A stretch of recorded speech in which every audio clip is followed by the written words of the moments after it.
I just wanted to talk a little bit about routine management, because it really is, I think it becomes more important in drought. And also, sometimes we're stressed, we're busy, we might forget to do some of the basic things. But just a reminder that with your 5-in-1 vaccinations for clostridial diseases, it's absolutely crucial.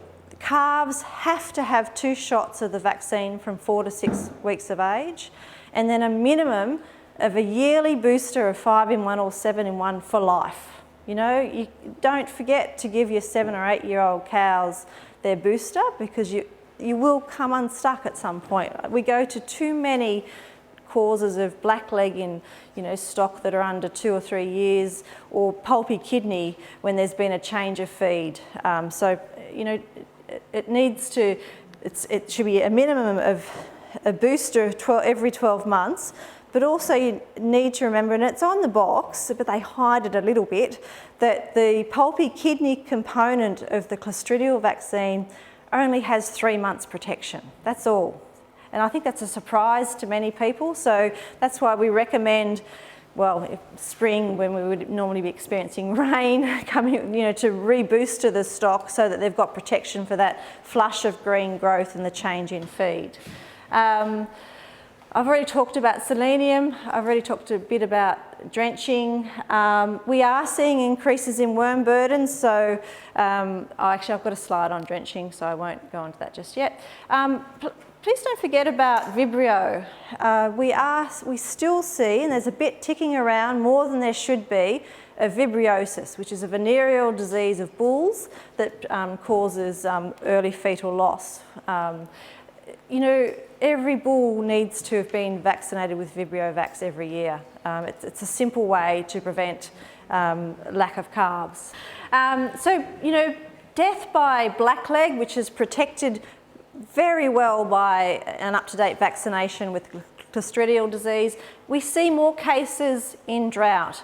And we think it's because the stock are eating closer to the ground, ingesting a bit of soil, ingesting the spores. And so if you can, just please maintain that vaccination. You won't lose stock from blackleg. And that's what they look like. They're tight, they're bloated up, they're quite smelly because the bacteria are gas producing, and they create putrefaction, can't even say it, quite quickly. So protect. And pulpy kidney is the same thing. It's the clostridial bacteria. It's in the gut anyway, but it's that change of feed and dynamics of the gut which allows the bacteria to proliferate and causes a very sudden death in stock.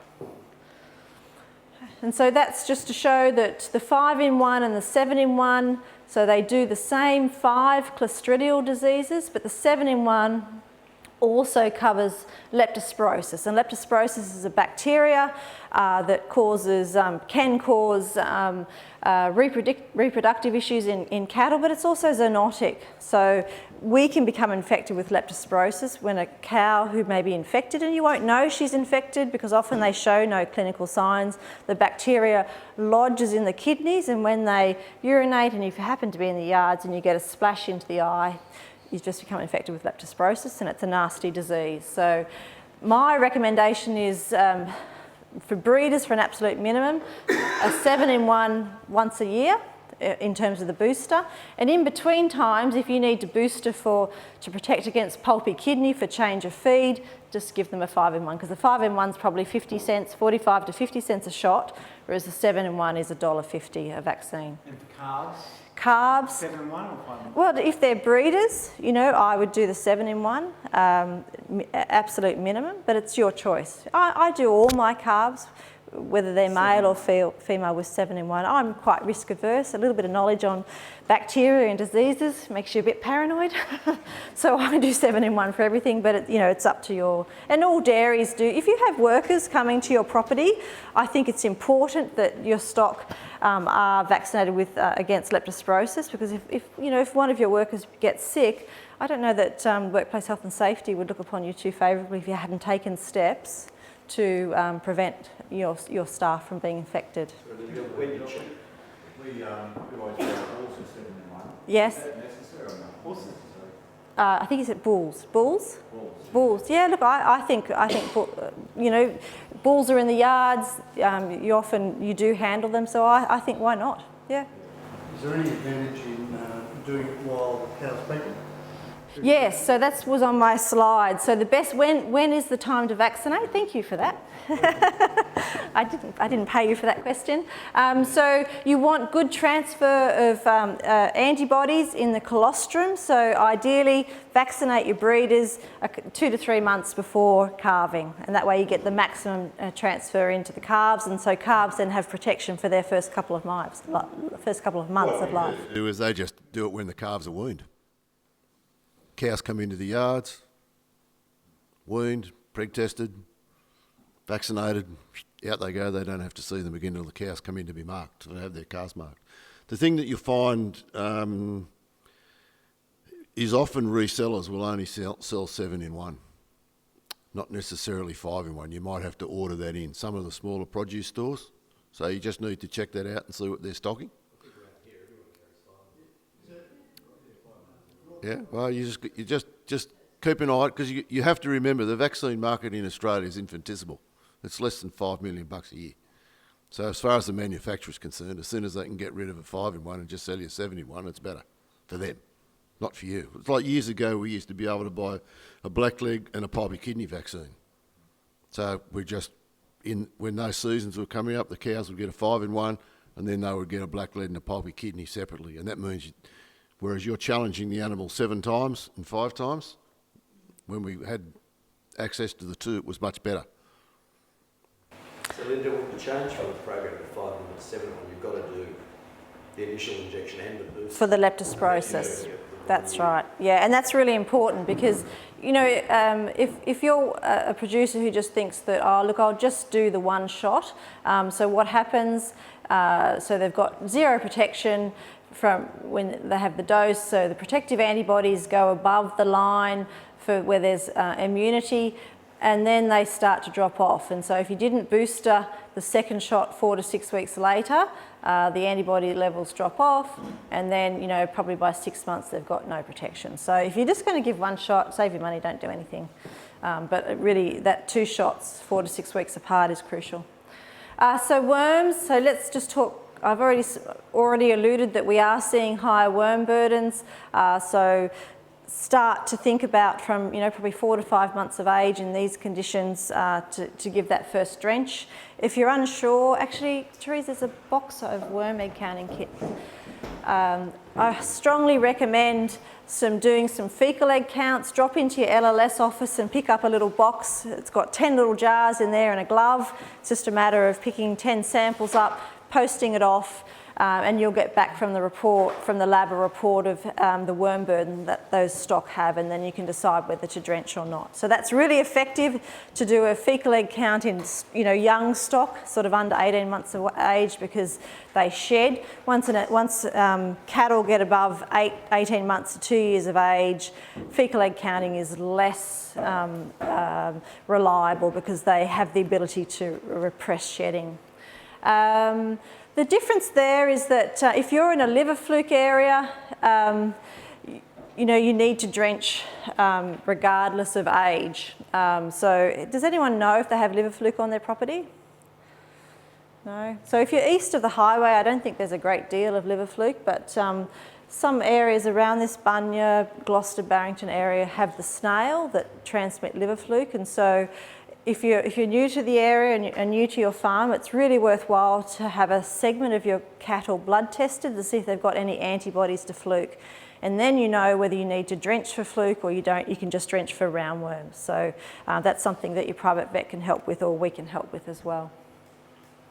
Look, I'm a big believer in scales as well, just to see how your drenching program is going.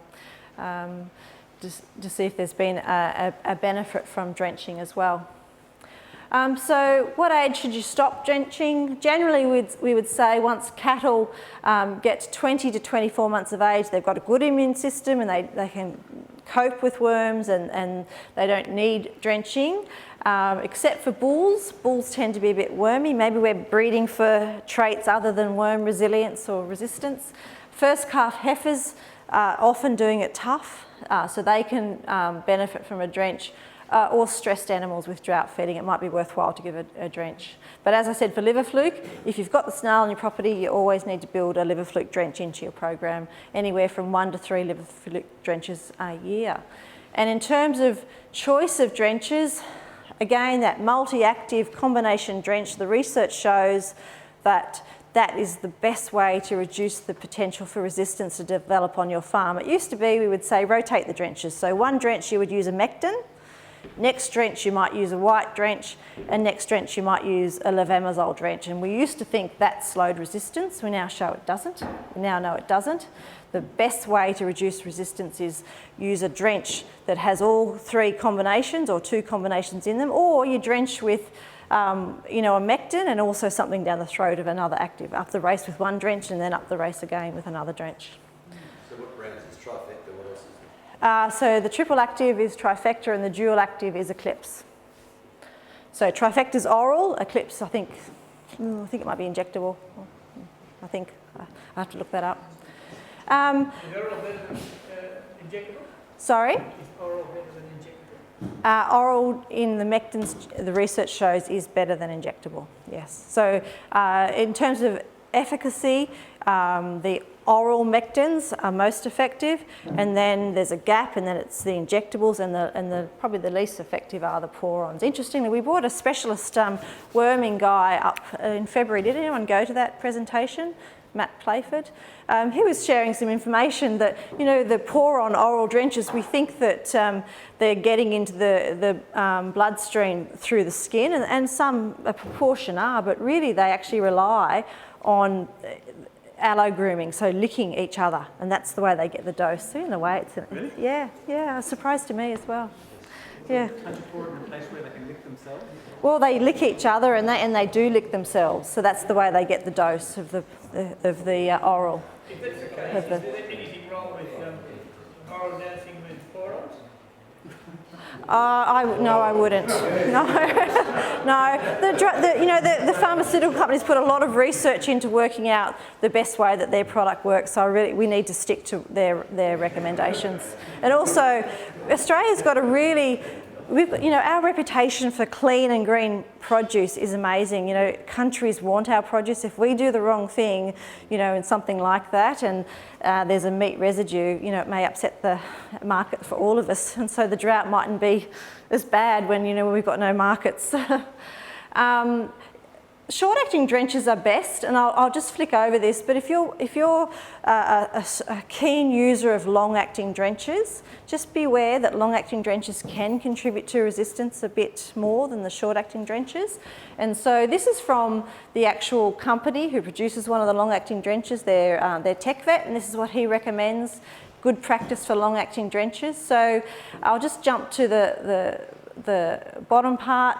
So they suggest only use, target the use in young animals prone to parasites that are heavily in paddocks that are heavily contaminated. Don't use it in low paddock contamination situations because there's a lack of in refugia of worms that don't have the resistant alleles. Only use a long-acting drench once in a 12-month period without a primer. Otherwise, on the day of administration, use that long-acting mectin drench with one of the other drenches, either a BZ oral or a levamisole poron. So if you do that, that reduces the potential for that long-acting drench to contribute to drench resistance on your farm. And next drench, if you use a long-acting mectin drench, don't use a mectin drench the next time. Definitely use something different. How am I going for time? Should I stop now? They should also go into a clean paddock too. Well, not anymore. Not anymore. Not anymore. They've done a lot of research into that, and that's that concept of in refugia. So the recommendation used to be drench and move to a clean paddock. But what the researchers have found is that by doing that, you're actually potentially contributing to resistance. So what they recommend now, it's a couple of different strategies, but one strategy they recommend is that you have your new paddock, put the cattle in there for a day or two to get a light contamination of worm eggs on the pasture.